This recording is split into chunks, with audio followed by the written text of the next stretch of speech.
English Shorthand Dictation number 234. Dictation speed 120 words per minute. Ready? Start. Honorable Speaker Sir, I would like to speak on a very important and long pending demand of dairy farmers in the country. Dairy farming is considered as an important element for uplift of the farming community in our country. The income generated from dairy farming helps the rural economy. Dairy farmers have been requesting for a long time that dairy farming must be included in the Mahatma Gandhi National Rural Employment Guarantee Scheme. Sir, this scheme is considered as an important scheme for the rural masses of the country. So, I would urge upon the Government of India to include dairy farming in this scheme. It will be of great help to the dairy farming community in the country. It will increase production of milk, which will ultimately improve the nutrition levels in our country. Sir, I would like to draw the attention of the Government of India towards the issues being faced by the Indian travelers due to high airfare and higher charges for mandatory COVID tests at airports. Although many Gulf countries have relaxed travel restrictions, high airfare is depriving Indian travelers of their chance to return to their destinations. Many of them are forced to book their air tickets at exorbitant prices during this period of crisis. This has become a heavy burden on the non-resident Indians who are already facing salary cuts and job losses. Similarly, there are a large number of complaints against higher charges for COVID tests at airports. The mandatory test at airports cost rupees 30,000, which is extremely high. Most of the Indian travelers cannot afford such a huge amount. Hence, I would request the Government of India to consider these issues on priority and take measures to help the Indian travelers. Sir, in the month of December, a very unfortunate and shameful incident took place in Nagaland where 14 innocent people were shot dead by the armed forces in a so-called anti-terror operation. Sir, this is not the first time that an incident like this has taken place where innocent people had to bear the brunt of the draconian laws like the Armed Forces Special Powers Act. It also reminds us of an incident that took place in Manipur in the year 2000 where over 10 innocent people were shot dead. Yesterday, various political leaders across party lines spoke about this issue and condemned it in one voice. Even the Home Minister gave a statement regarding this incident. He informed the House that a special investigation team will be formed in order to probe this issue. But I also believe that the Armed Forces Special Powers Act should be repealed.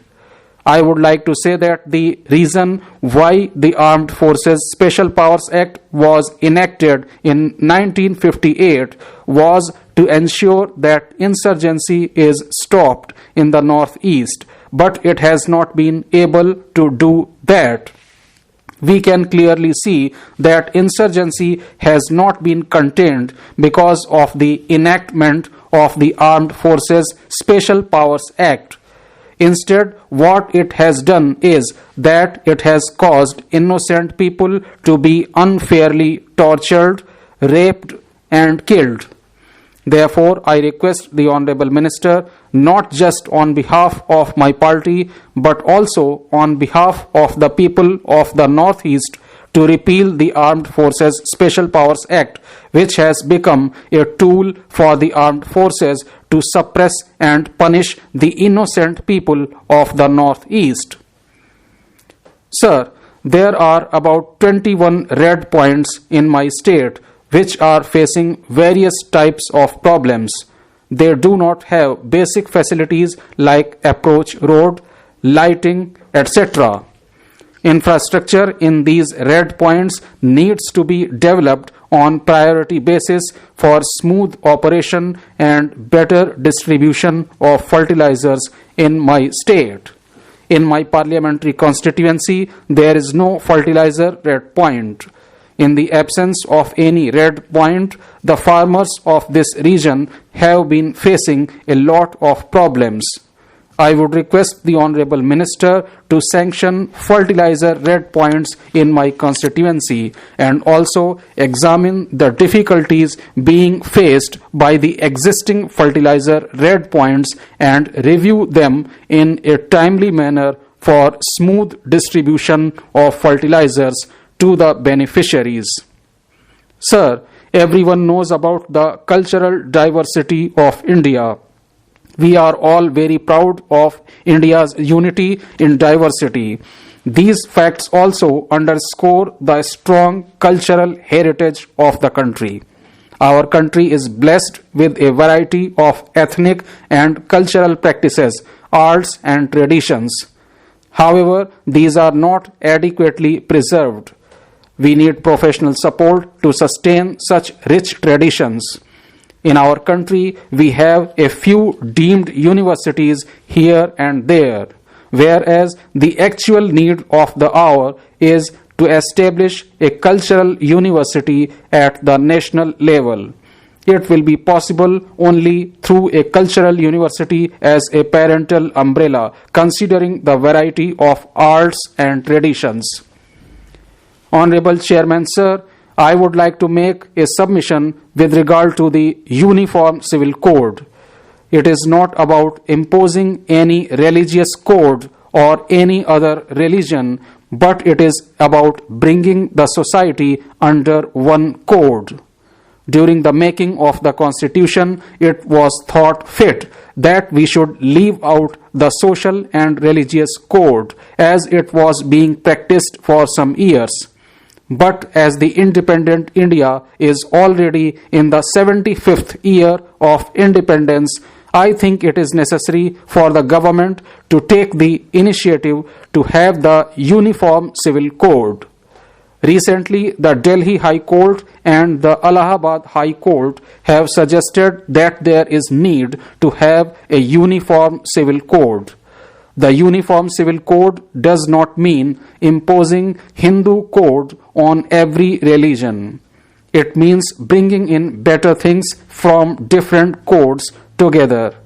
I believe the Muslim code on marriages is the most modern system that we have in our country. I think that needs to be involved with other religious things.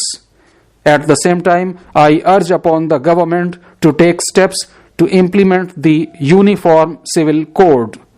When suggestions are coming from the judiciary, the executive should at least come forward and form a committee to deliberate upon a Uniform Civil Code for the country. Honorable Speaker, sir, the northeast region of the country is one of the richest regions in terms of biodiversity. The wildlife and natural beauty of the northeast is unique in Southeast Asia. The government of India's push towards oil palm plantation threatens this diversity.